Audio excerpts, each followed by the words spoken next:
Hi అందరికీ నమస్కారం. Welcome back to my channel Tejasri vlogs. అందరూ ఎలా ఉన్నారు? నేనైతే చాలా బాగున్నాను.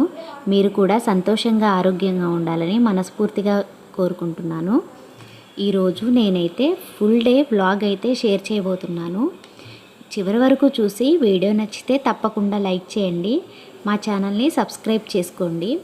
ఈరోజైతే మేము బ్రేక్ఫాస్ట్ కంప్లీట్ అయిపోయిన తర్వాత వంట పని అయితే స్టార్ట్ చేసాము. అమ్మ అయితే పప్పుచారు చేస్తా అంది అని చెప్పి నేనైతే కూరగాయలన్నీ కట్ చేస్తూ ఉన్నానన్నమాట. సిద్ధు కావాలని అడిగాడు, అందుకే అమ్మ చేస్తూ ఉందన్నమాట. తర్వాత దోసకాయలు కూడా కట్ చేశాను. చాలా రోజులు అయిపోయింది నేను దోసకాయ పచ్చడి తిని. నాకు అందులో మా అమ్మ చేసిన దోసకాయ పచ్చడి అంటే చాలా ఇష్టం. అందుకని చెప్పి నేను దాన్ని చేయమన్నాను. అవి కూడా కట్ చేస్తూ ఉన్నానన్నమాట. తర్వాత తను చేసుకుంటుంది కదా, ముందు అన్నీ కట్ చేసి ఉంచుతా అని చెప్పి నేను అన్ని పీసెస్ కట్ చేసి పెట్టాను. తర్వాత అయితే అమ్మ వాటిని రోల్ ఉంటుంది కదా, రోట్లో వేసి తొక్కుతూ ఉందన్నమాట. ఇదైతే పల్లెటూరు స్టైల్లో ఇలానే చేస్తారు. నార్మల్గా అయితే వేయిస్తారు కదా దోసకాయ ముక్కలు, పచ్చిమిర్చి అంతా, కానీ ఇక్కడైతేను అంతా పచ్చివే అన్నమాట. వీటిని పచ్చిగానే పచ్చిమిర్చి, చింతపండు, ఉప్పు అంతా వేసి ఇలా తొక్కుతారనమాట పచ్చిమిర్చిని. తరువాత కొంచెం దోసకాయ ముక్కల్లో పసుపు వేసి పచ్చిమిర్చి అయితే దంచిన తర్వాత ఇలా దోసకాయ ముక్కలను అయితే వేసి మెల్లిగా దంచుతారు, పూర్తిగా అయితే దంచరు.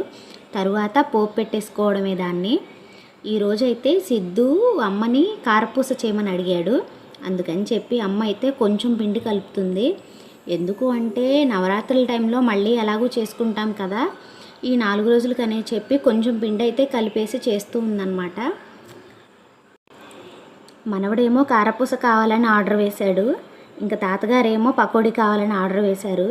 ముందైతే మనవడు అడిగిన కారపూస అయితే చేస్తూ ఉందన్నమాట అమ్మ. తర్వాత నాన్న అడిగారనమాట పకోడీ వేయమని.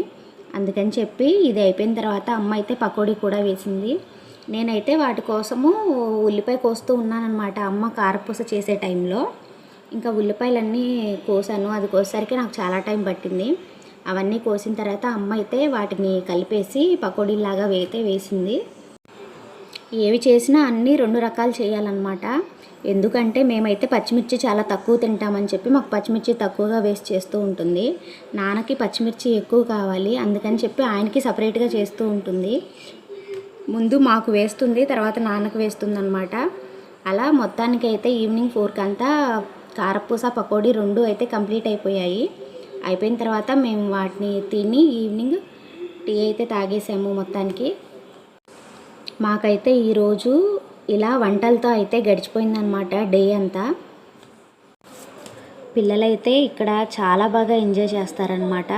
శ్రిత, సిద్ధు అయితే బాగా ఎంజాయ్ చేస్తూ ఉంటారనమాట.